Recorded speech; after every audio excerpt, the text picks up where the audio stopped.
ہم ہر سال 14 اگست کو سیلیبریٹ کرتے ہیں. گلی گلی میں شور ہوتا ہے, سوشل میڈیا پلیٹ فارم سے پاکستان زندہ باد کا ٹرینڈ لگتا ہے, جھنڈے لگتے ہیں اور ہر گلی میں گانے بجتے ہیں.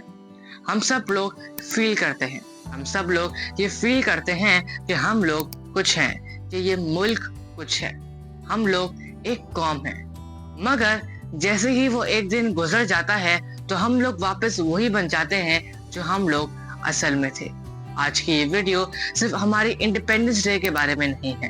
آج کی یہ ویڈیو آپ کے اور میرے, ہم دونوں کے بارے میں ہے.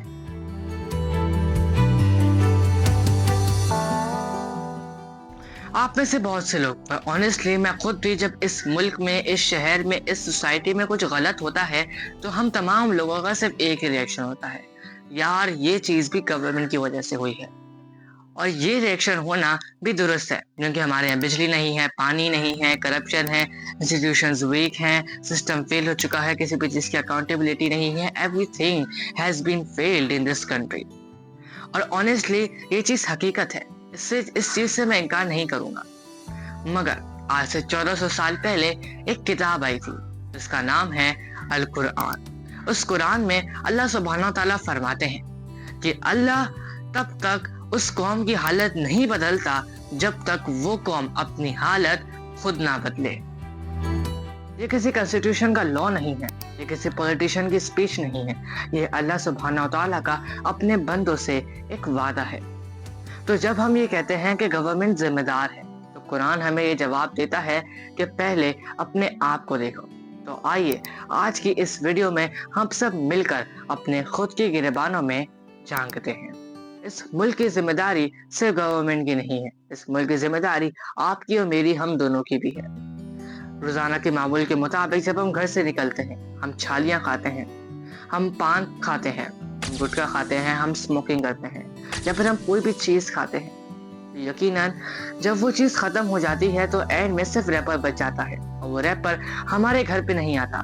وہ ریپر جہاں اس کو جانا چاہیے ڈسٹ بن میں نہیں جاتا. وہ ریپر ہمارے اپنے ملک کی سڑکوں پر پھینکا ہوا نظر آتا ہے. اس سب کی ذمہ داری گورنمنٹ کی نہیں, اس سب کے ذمہ دار ہم خود ہیں. ہم ہی ہیں جو مسجدوں میں یہ دعائیں کرتے ہیں کہ ہمارا ملک بہتر ہو جائے, کہ ہمارا ملک ہمیشہ سلامت رہے. اور ہم ہی ہیں جو اس حدیث پر بلیو کرتے ہیں کہ حضور محمد صلی اللہ تعالیٰ علیہ وسلم نے یہ فرمایا ہے کہ راستے میں سے کوئی بھی تکلیف دہ چیز ہٹانا ایک صدقہ ہے. مگر ہم ہی وہ ہیں جو یہ سب کرنے کے باوجود اس پر عمل نہیں کرتے. ہماری جو ذمہ داری ہے ہم اس کو نہیں اٹھاتے, بلکہ ہم دوسروں پر, میجرلی گورنمنٹ کو, ہر چیز کا ذمہ دار ٹھہرتے ہیں.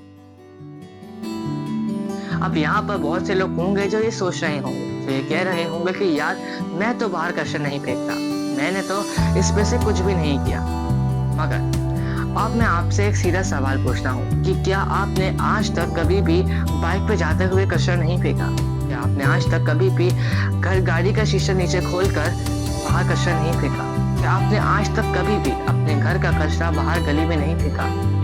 میں آپ پہ کوئی الزام نہیں لگا رہا, میں آپ کو صرف یہ ریئلائز کروانا چاہتا ہوں کہ یہ پرابلم جو آج ہماری وجہ سے کریٹ ہوئی ہے, ہم اس کو تبھی ایڈریس کر پائیں گے جب تک ہم لوگ اس بات پہ تسلیم کر لیں کہ یہ پرابلم ہماری وجہ سے ہی کریٹ ہوئی ہے, ہم ہی اس کے ذمہ دار ہیں. اور میں اپنی ذمہ داری اٹھاتا ہوں, میں اس بات کو تسلیم کرتا ہوں کہ میں اپنی غلطی کو تسلیم کرتا ہوں. obviously میں اپنا 100% دیتا ہوں, میں اپنی 100% کوشش کرتا ہوں کہ میں باہر کچرا نہیں پھینکوں.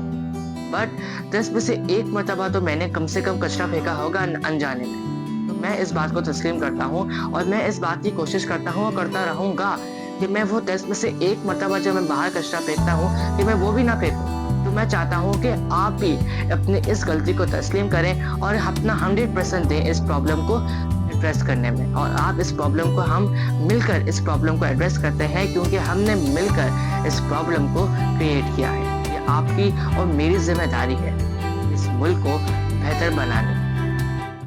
آئیے اب ایک چھوٹی سی مثال لیتے ہیں. 1945 میں جاپان میں 2 ایٹامک بم گرائے گئے, جس کی وجہ سے ان کی پوری سویلائزیشن راکھ بن گئی.